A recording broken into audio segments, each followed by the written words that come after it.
Hello, everyone. Welcome to a Wednesday SJU. We got Lon, we got Kim, and guess what, guys? We got more movies switching release dates, switching release plans. Of course. We should do a supercut at some point of all the discussions we've had about all this. Well, I make it quite clear to Ryan, I do not do SJU unless we're talking about Batman. And so thankfully, there's an excuse to talk about Batman today. Luckily, that guy doesn't seem to be going away, so I think you're good. Yeah, it's never really come up as an issue, but I just put it out there anyway. Right. The last 2 days have seen sort of big news from both Warner Brothers and Disney on future movie plans. So let's start with the Warner Brothers one, which is going back to theaters next year. You know, they very controversially had this plan of HBO Max for everything the same day, caused a lot of issues with a lot of their partners, a lot of people involved, debate amongst moviegoers. But next year, they are going back to theaters. They made a deal with Cineworld, who here in the US, they own Regal Theaters, but they are the second biggest chain in the world, that all of the movies next year, 2022, will go back to theaters for 45 days in the US before going to HBO Max. And then I think in the UK, it's 31 days. But then if they agree on, if a movie hits a certain box office threshold, then they might extend that beyond that. And also we should mention Regal will be reopening here in the US. They were the only big chain that never reopened again. They reopened for Tenet, and after that didn't go so well, closed, and they've been closed ever since. But now they're coming back, and they've agreed to show the Warner Brothers movies this year that will be on HBO Max the same day. So I think the big thing here is that the next Batman movie will not be an HBO Max debut at the same time. It'll be theaters only. So what do you guys think about that? It looks like that great sort of HBO Max day and date experiment will only be a 2021 thing. Are you surprised that they're going to go back to theatrical here, exclusively theatrical next year? No, I mean, I think they always outlined that this was for 2021, the HBO Max thing, although they didn't specify plans beyond that. So I'm not surprised that that's what they're announcing now. And I'm glad to see it. You know, theatrical releases are a cornerstone. They're huge money spinners, and they're a cornerstone of the entire industry. So I don't think you can... Yeah, they'd be foolish to move away from that, however successful HBO Max is for them this year. Mm-hmm. I mean, I think it was always going to be, you know, like, I think the thing everybody was concerned about when this was first announced, it wasn't that Warner Brothers executives desperately want everything to go to HBO Max. It was like, well, if we give this to people, will they be willing to go back to theaters, or will they just get used to it and be like, no, send me everything on HBO Max? And I think, if anything, we've seen the opposite kind of happen during the pandemic. Instead of people refusing to watch anything other than on their couch, we're seeing a lot of like nostalgia and longing for the movie theater experience. And I think people are excited to go back to theaters. So I think, yeah, in that kind of an atmosphere, it only makes sense to keep investing in the theatrical experience. I think what we're seeing a lot of, like Disney as well with their announcements, is I think everybody's kind of nervous about short term. Like, are people going to be packing into theaters this summer? We'll see. But I think by 2022, I think everybody's feeling pretty confident that people will be excited to go to a theater. Yeah, that was when they made the announcement. I was like, well, pointedly, they'd also had moved Batman into 2022, because I was like, I can't see them putting a new Batman movie, brand new Batman movie out on HBO Max the same day. It just seemed like that was money they would not want to give up. And then, like, to your point, Lon, it's like, if you look at the box office the past few months, it's like stuff like the Croods sequel has been in the top 5 for months now. And Raya is like, you know, again, it had nowhere near the opening it would have during normal times, but it's like sort of consistently performing since it opened. So these are movies people can watch at home, but are still choosing to watch in theaters or drive-ins if they can. So yeah, it just seems like people want to get back there when they can. Now, I do want to ask you guys about, what do you think about the 45-day plan? Because, you know, pre-pandemic, it was 90 days, right? Movies had to, that was, theaters got them for 90 days exclusively before they could go to PVOD or streaming or anything else. Everyone said that's got to change in this day and age. That's going to get smaller. And then the pandemic rushed things in a big way. We saw a lot of different methods. We saw the day and date for HBO Max. We saw Universal make this deal for 17 days later. They could go to streaming or PVOD. Now we seem to be having a couple lately. Paramount Plus made the 45-day day later deal, and now HBO and Warner Brothers. Does that seem like the good compromise? That's a month and a half. It's half of the 90 days we used to have, but it lets movies kind of play enough in the theaters. Do you like that 45-day plan? Yeah, I do. I think 90 days is too long, even pre-pandemic. I mean, I don't know how much movies bring in after that 45-day cutoff in the following 45 days while they're still at theaters. But it's not a fraction of the early weeks, certainly. And pop culture moves so fast now, and so there are so many avenues for content to play that that it makes total sense to cut that window shorter. We want to be able to see whatever it is we want to see at the cinema also at home at some point, and the sooner the better. Tatuś ma spotkanie teraz, wiesz? Lon? We're also hearing Mikolai in our voice. Yeah, I totally agree. I think 45 feels about right. 90 days feels like kind of a holdover from an old version of the movie industry, when there was like movies would stay in theaters for months at a time if they were big hits. And then you had, there was also, like in the 80s and 90s, there was like a bustling like dollar theater market where like, movies would play for 2 months in the big theaters and then go to the cheap theater in your neighborhood. And that culture is kind of dwindling, and most of that is now moving online. And it's like, okay, well, we don't need to wait 3 months for something to wrap up its theatrical run. After 6 weeks, almost every movie is done anyway, and we're ready to get it on VOD. Yeah. I mean, even like the biggest movies we get these days, like the Avengers movies, are still going to make the brunt of their money in the first month.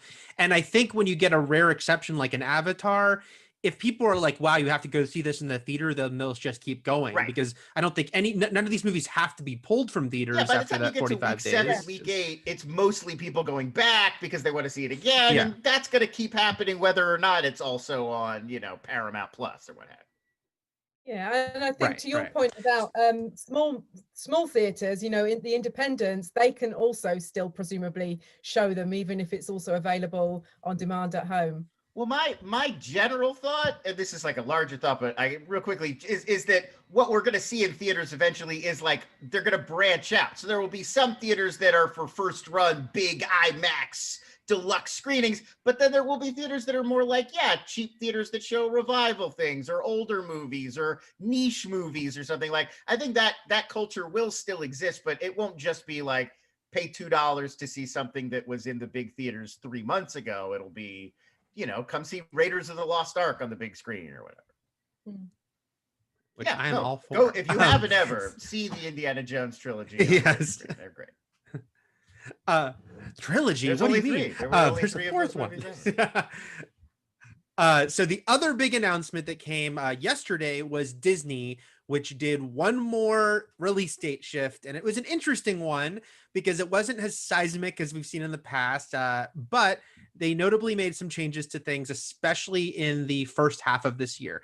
The big one was Black Widow, which, everyone, we just talked about Monday. We've talked about numerous times. I think May 7th was the old date. That was getting way too close for a movie that they weren't promoting actively. So Black Widow moved to July 9th, so pushed 2 months, but also it will now be on Disney Plus with premiere access. So it's going to be like Raya and Mulan, where you have to pay that $30 extra, but you can watch it at home. It will also be in theaters. More theaters keep reopening. So presumably by July 9th, there might be a lot of theaters opening. What did you think about them finally making this big decision on Black Widow, which so many people have been wondering when and where it was going to end up? I think it was inevitable. I think we talked about this several times, that this is probably what would happen. But I think that it's been good that they've remained flexible. We're in unprecedented times, and I'm sure they've discussed many times plans A, B, C, D, etc. And this is where we are now. I mean, I think it's the right thing for this film.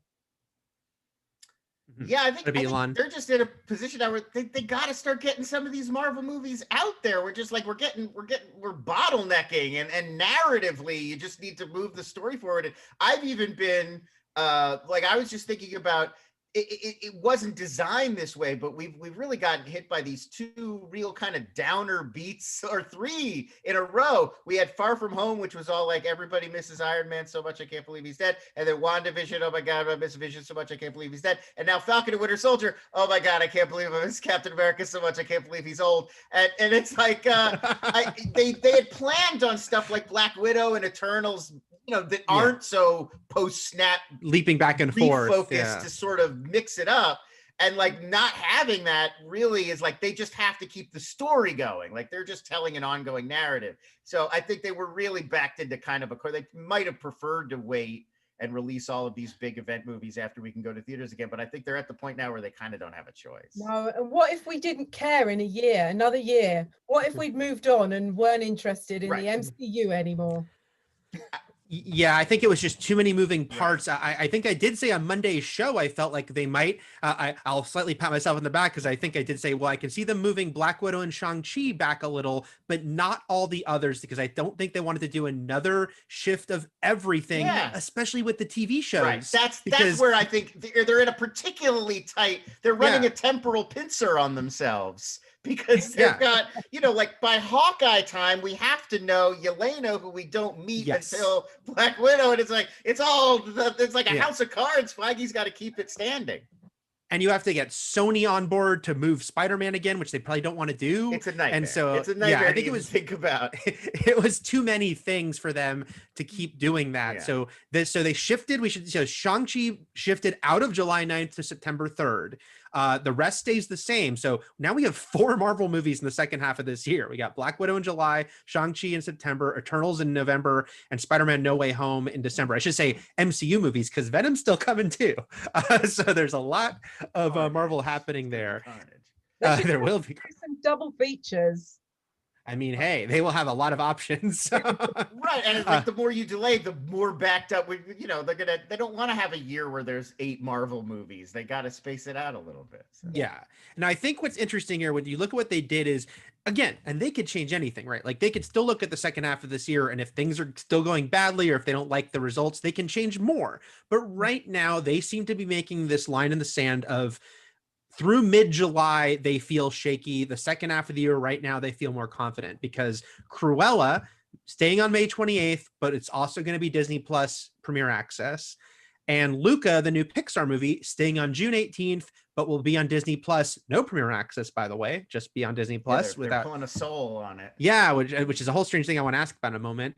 And then they made a bunch of other shifts, we should say, Disney, non-Marvel related to Free Guy, the Ryan Reynolds movie, moved to August 13th. The Kingsman, which moved a million times. even pre-pandemic. That's entering New Mutants territory, because where I'm starting to doubt whether or not it really exists. Because it was having these big moves before the pandemic. So December 22nd, I think this is like 2 full years now of the King's Mutants is the it's like, is this a real movie, or is this an elaborate prank? Wait till Bond gets moved again. Oh my gosh. Fingers crossed, no. But and then they moved the Ben Affleck movie Deep Water and Death on the Nile, which has been getting a lot of delays both to early next year. But it seems like, if you look at what they're doing, they are saying right now we feel like the second half of the year we feel a lot more confident in the full, because none of the second half of the year is supposed to be Disney Plus right now. It's just supposed to be theatrical. And what I noticed, by the way, is Jungle Cruise didn't move or change at all on July 30th. I was going to ask you about this. That to me seems like their line. It seems like Jungle Cruise is the movie that we think we can go big theatrical again. We're all guessing, we're all reading tea leaves here, what will be safe, what not. But does that seem like July 30th? Maybe we can release a huge movie again? Like the timing on that makes sense. And the notion of it being a family comedy with The Rock, it just feels right. It kind of feels like the movie that brings everybody back out to theaters, like, I don't know, even like emotionally or thematically in a weird way to me. Right. Kim, what do you think? It's a great time of the year, because I'm, thinking about the UK where I am, our government has said that by a certain date in June, things will be back to normal. But there's also been warnings from scientists of another wave in August. So July, right? There's a few weeks there to really get people out to the cinema. Live it up. It's all it's all obviously a lot of fingers crossed, and anything can change. But yeah, right now I think I agree with you guys. It's just like I feel like they're trying to hedge their bets, but also play it as safe as they can. So they made this decision that through most of July we need to have the Disney Plus option. But hopefully they're knocking on wood, crossing their fingers, and every other superstition that second half of the year is more solid. I really think it makes sense to test the waters with like family oriented content, because we've already seen that's been what's consistently performing. Like people with younger kids feel a little safer about maybe going out. They're also just desperate to get these little monsters out of the house and to do something, anything. So I feel like that as a title makes sense to me more so than something like a Bond movie or Dune or something that's going to skew older. Is it weird, by the way? Again, I realize there's two sides to this, because there are people that hate the Premier Access thing on principle, that they're paying extra money on top of Disney Plus at all. But is it strange that Soul and Luca, that they took two Pixar who's made them so much money and said, these ones are free, these ones come with the subscription? Well, these movies do well in the international market, and I know that Soul got internationally released in theaters. That's right, it did well in China, I believe. Yeah, and Russia. So I guess they're hoping for something similar with Luca, and also hoping that with titles like this, they'll get more subscribers to Disney Plus, which is still a new thing. So yeah, I feel like it's definitely partly like they must have data that Soul drove signups to Disney Plus, and so they're gonna like, let's do that, one more of those. I also just think like people love Pixar movies. The Pixar is the way that you sell them, but it's a harder sell. Like Black Widow, you could get people to pay the $30 because they're pot committed to the MCU. And I don't know how well it worked with Raya, but even that, it's like, well, it's a Disney family animated. Like there's enough selling points there. Whereas I feel like something like Luca, I'm sure it's going to find a big audience, and it looks like, I'm sure it's delightful. Pixar movies are great. You can wait for a film like Luca too, right? Like sorry, Black Widow, you got to see the weekend it comes out. Otherwise, you're missing out. So right. And I think Luca's a tougher sell for $30. It's just like, well, I'll wait and catch it. Wait the 2 months or whatever. Regular Disney right. Yeah, you don't want to be out of the loop on Black Widow. Right, because even Cruella, Mulan, well, these are live action remakes of well-established, beloved classics. And I feel like Luca's like, what is this about? Mermen or something? Like people maybe see the trailer. I'm sure it'll make me cry. No, listen, I'm gonna love it. It's gonna be great. But I'm just it's a marketing thing. I think they're feeling like it's a harder sell for $30. So that's our current status with all these movies. We'll keep you updated as any changes go, but we'll see how these plans go. Thank you guys so much for watching. If you haven't yet, please subscribe to our channel for videos every weekday, and hit that like and hit that bell. And we will be here on Friday. Roth and I will be doing our next Falcon and the Winter Soldier chat, talking about episode 2.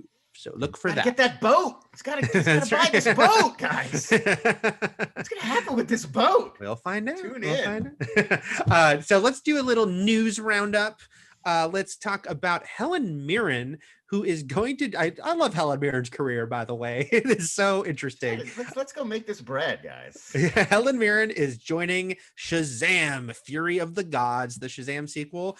She'll play the villain, Hespera, the daughter of Atlas, in the sequel that is going to be made for, I believe, late next year's release. She will be joining another newcomer, Rachel Zegler, who's starring in West Side Story later this year from Spielberg. Apparently, they'll play sisters, which makes sense because if they're both like immortals and gods, they can be very different ages, and that's all fine.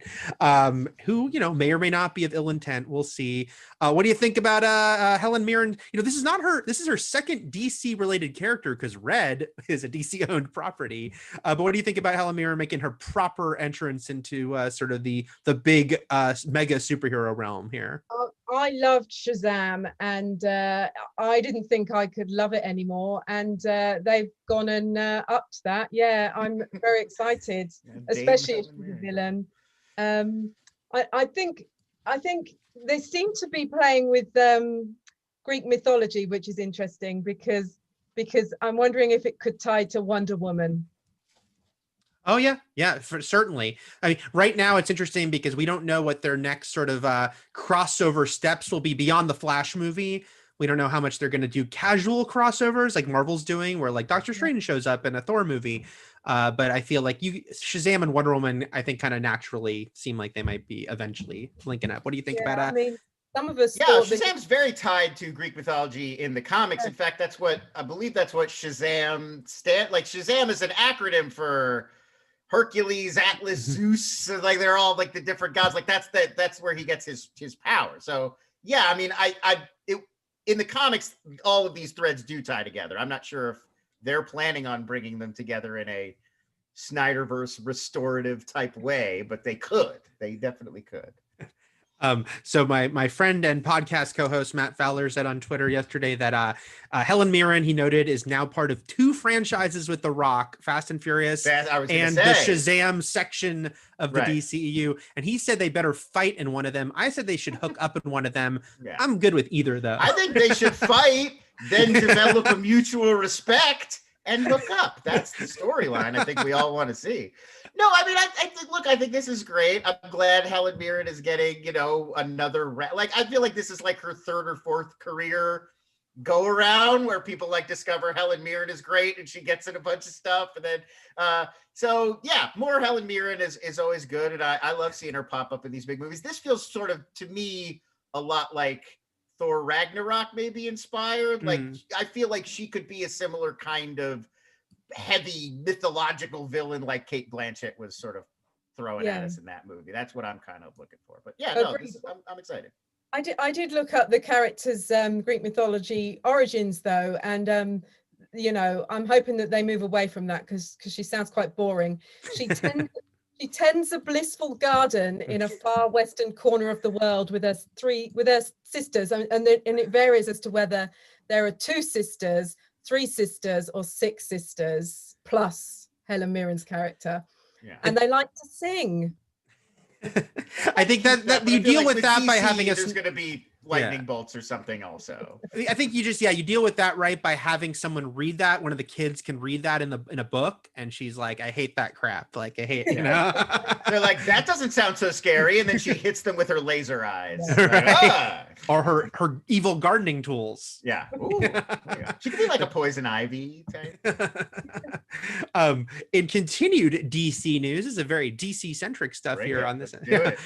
Michael Keaton was doing an interview. I can't believe it was with Variety. I read this interview, and he was a little bit sketchy on if he is 100% actually going to be in the Flash movie, which again, like all these comic book things, hasn't been officially announced. The trades have reported it, but DC and Warner Brothers never said it. But they also put out that production art where it sure looked like him in that suit. Yeah, that's as close to saying it without saying it, right? Yeah. It's one of those where it comes out and then they're like, Tatiana Maslany, She-Hulk, and then she's like, no, I'm not. First I'm hearing about this. And then like 3 days later, they're like, no, it's real. She's that's what I want to ask you, because so he was quoted talking about it, and he basically said that he had a draft on his computer he hadn't read yet of the script they'd sent him. He noted he has a lot of projects on his plate. He talked about being concerned about COVID, which is an understandable thing these days when you're filming. And then he said in a quote, I'm not being cute or coy. I don't really know. But Kim, should we believe him? Because has Nolan just referenced Tatiana Maslany, they have to lie. Should we believe Michael Keaton when he says I'm not being coy? No, yeah, absolutely. We should not believe him. He is definitely 100% in it. That's what I think too, right? It's just so weird, right? Like you were basically like, I mean, it's part of the deal. It's part of the nice contract you're getting, but it's like you have to lie until we tell you you don't have to. If anybody's going to be able to pull it off, it would be an accomplished actor. There was too much detail there in what he said, right? It was, Oh, look at that art there. Because She-Hulk, Tatiana was never like, oh, they sent me a script, I'm still on the fence. Like, that's kind of more what this is saying. Like, he's admitting it's true, but just saying like it might not happen. I still don't believe him, but it's slightly different context. I don't trust any of these kinds of stories. They always like to be cute with it and like make the suspense last as long as possible. And like, I don't know. I mean, honestly, nothing about this Flash movie like makes sense to me and seems concrete. Like if tomorrow you were like, oh, they're not doing that anymore, I'd be like, yeah, that makes sense. So who knows? The craziest thing, I mean, we'll talk more about this as this, the day this movie goes into production, I will definitely be noting, because The Flash was one of those movies announced in 2014 when they announced their full lineup for the DCEU that included Justice League Part 1 and Part 2. I just want confirmation and, on, is Ezra Miller going to have the mustache? Are we going to follow when he grows this mustache? What's the story behind the nightmare mustache? That's what we need. That's the connective tissue we need. Restore. That sounds like a good web the spin-off behind the mustache mustache. Verse. We're gonna get it trending. This next part, I feel like I should make sure. Have either of you seen Godzilla versus Kong yet? No spoilers. Okay. So I have to remove myself from really participating in this next part. We're because I haven't recused. seen it. Yeah. Yes, recused. But Godzilla vs. Kong is about to open internationally. It comes out for us in theaters and HBO Max next week, but internationally it's about to open tomorrow. So here's my question, guys. Who do you got? Godzilla or Kong? Who do you think? Last chance to say. Who do you think is winning this sucker? And I'm going to be a mask. I will not. Listen, as an American, I feel like it's my patriotic duty to go with Kong. He's our, like, he doesn't like us. He's not from here, but we created him. It's an American film in which he debuted. So I feel like on that level, I'm going to side personally with Kong. Having said that, I feel like he's incredibly outmatched. Like, I recognize that he would not be the favorite going in. He's going up against a lizard with atomic power, and he's just like a big gorilla. So it's not an even fight, but personally, I'm rooting for Kong. My heart says Kong, like you, Lon, but my head says gorilla, like you. Yeah, because of his atomic breath. But and also Kong, I've read, is 337 feet tall now. Godzilla still is considerably taller at 393 feet. And I'm not sure of the weight comparison, but I do know that Godzilla weighs about 99,000 tons, which is substantial. So if it was just like one-to-one combat, Godzilla, even without his atomic breath, I think would win. But what I hope happens, they're both intelligent beings, that they put aside their differences and come to some sort of truce. Oh, so you're saying that they fight and then they develop a mutual respect and then they hook up. That's where we're going. Yeah. Well, I mean, they are much like we want to see for Helen Mirren and the Roth. Probably is. I mean, I feel like we already, and again, Eric, I know you already know this, so ignore me, but I feel like we're getting that kind of already set up, because we know that Mecha Godzilla is going to be in play on some level here. And so I feel like that would make sense, as the story is that, you meet Cochise, at first you think he's a terrible guy, you fight, then you respect each other. The Godzilla and Kong eventually will team up against Mecha Godzilla, would be my guess as to how this plays out. We shall see, won't we? They can't kill each other, so it's going to have to be some kind of truce on some level. It would be funny and crazy if they took a real hard stance and just like one kills the other, like rips the other one's head off. Immediately roll the credits, no other like resolution. Just like I don't think. I mean, it's not Freddy versus Jason. I don't think we end that way. Well, one of them winked in Freddy versus It's Jason. True. You think Jason wins, and then Freddy throws you that curveball at the last second. So, guys, let's end here with a little AMA from the chat here. Jarrett Johnson asks, any ideas on trailers for upcoming Marvel movies? We think he means when will we see these trailers? Because again, 4 movies later this year. Black Widow had trailers a year ago, but it's been a while. Yes. When do you think we'll start to see actual promotion for these 4 movies? What do you think, guys?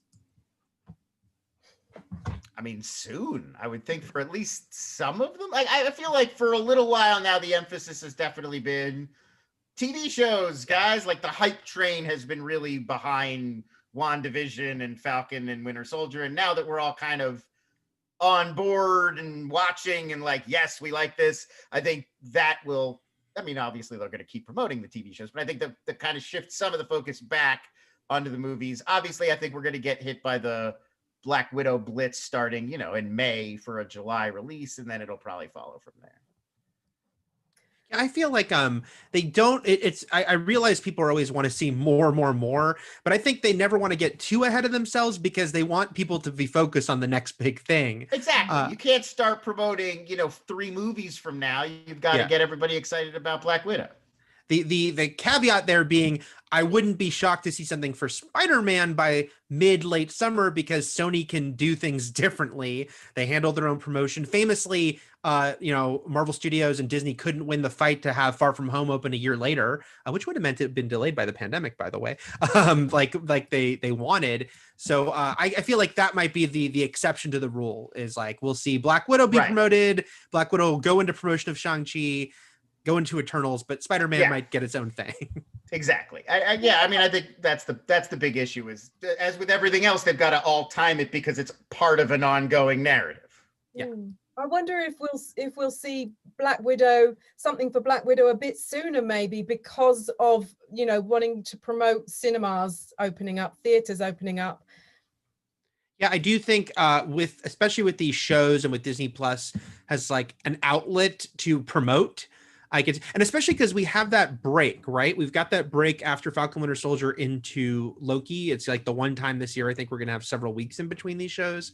So who knows? Like, I'm sure they're going to do like the those specials they've been doing, the Marvel Legends specials that are like kind of recap. But for Black Widow, who knows? Maybe they could do like, kind of how HBO does those making of specials before a movie opens. Like maybe Black Widow almost like definitely they're going to do something like they love that on Disney Plus. The like hour-long, here's how we did it, talk to all the actors on a green screen set. Yeah, there's definitely going to be stuff like that for all these movies. Zeno Hour, I think pivoting off of the Helen Mirren news, asks, which Oscar-nominated actor or actress would you love to see cast in an MCU or DCU movie next? I would definitely go for Daniel Day-Lewis. Because it's never going to happen. But if it did, oh my God, I would be there. He'd be a villain. He'd be a villain. So we're saying any Oscar nominees, any era, not this year's nominees. No, I think like just people in general who have been up for Oscars. Like Helen Mirren. Caliber. Yeah. That caliber of performer doing a movie like this. Yeah, who could complain about Day-Lewis? I'll go for like, the female, by the transitive property, Meryl Streep. Let's get Meryl in the MCU. What's she doing? Chameleon. You could cast Meryl Streep as like any kind of, preferably not Venezuelan, but like any kind of character, and she could disappear into that role. She plays Venezuelan in the laundromat. It's a little. I'll go for a specific one only because it was I was tweeting about it yesterday. It was on my mind, which is because I was rewatching the MCU movies and the Collector's actual fate in Infinity War is a little ambiguous. And I'm like, well, very ambiguous. I was like, they can't have killed him because you want to get Del Toro and Goldblum together eventually. They're two elders of the universe. And then I was like, well, who else would be an elder of the universe? And I'm like, well, an obvious eccentric actor who I believe is an Oscar nominee would be Christopher Walken. So I don't know which elder of the universe. There's one named the Gardener, by the way. So let's put Christopher Walken as the gardener. We were talking about Helen Mirren's character being a gardener. That's the future of these comic book movies, gardening. And who else I feel like would be a good choice to join like that group? He's got to be an Oscar nominee, although I can't think of what for. Steve Buscemi. Oh yeah. He'd be a good choice for that. Is he an Oscar nominee? Gosh, he should be look right that up now. He should be many times over. I'm sure he's got a lot of Emmys from Boardwalk. No, and multiple Emmy nominee for Boardwalk Empire, but no, apparently not. Shocking. I think How dare you? I think 3 Emmys equals at least 1 Oscar nomination. Ghost World wasn't going to score a nomination, but he's brilliant in that. Rob Turner, we kind of answered your question about why is it that Disney don't think Pixar are premiere material. I think it's what you guys said. It's like I don't think it's like these Pixar movies. I just think it's like it for them it might be a better subscription driver on its own or just a nice thing to have. But it is strange. I think it'll be celebrated when we get a Pixar movie back in theaters properly. Because it's fair. I did the Soul like early press day last year, which Disney likes to do before they do the proper junket. And it was like 2 weeks after that they announced that shift to Disney Plus. And I think even the filmmakers were like, oh, well, so we'll see what happens down the line with that. Lightyear next year ain't going to be Disney Plus exclusive. That's what I'm guessing.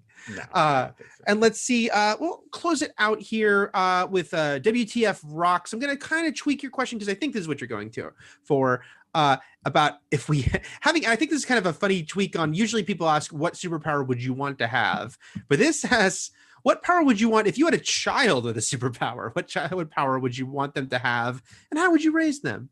I guess so. What do you think would be a fun or interesting or handy kid around the house with a superpower, guys?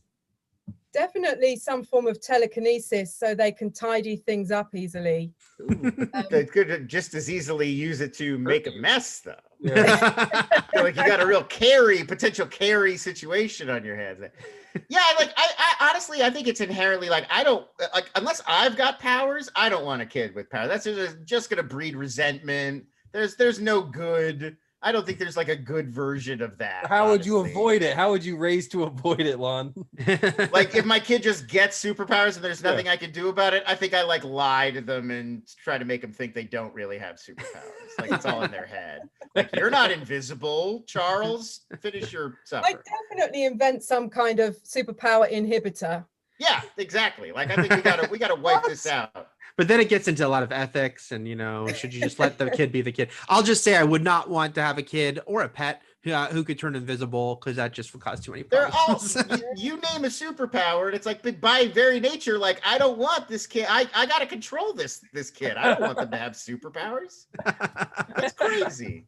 There's a lot to parse out here. So I mean, imagine like Silas Stone's really got like the worst of, like, imagine like your kid has like all the powers of the internet. Nightmare. Absolute nightmare. On that note, guys, lastly here this week, I mentioned Godzilla versus Kong opening this week overseas, here in America next week. I did the junket for that the other day. So we got that about to come up, where I speak to Adam Wingard, the director. Watch The Guest if you never have. We all love that movie. Talked to him, talked to Millie Bobby Brown, talked to Alexander Skarsgård, a few other people in the movie, about Kong and Godzilla's longevity, about what it's like working with big CGI main characters that aren't there, and why they're positioning Kong as kind of the hero of this movie. If you watch the trailers, you've seen that's Godzilla is killing people and they don't know why. So check out that junket right now. We will be back soon. Thanks so much, guys. See you next time. Godzilla will come for him.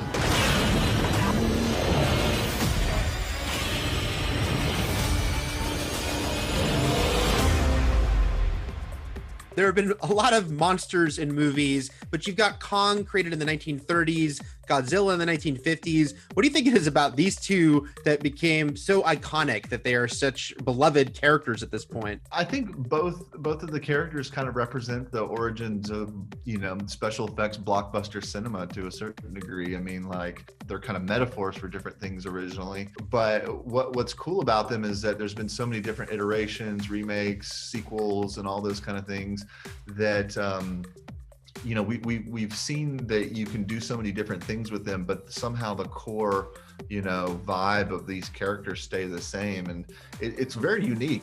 And Millie, they say figuring out longevity in Hollywood is tricky.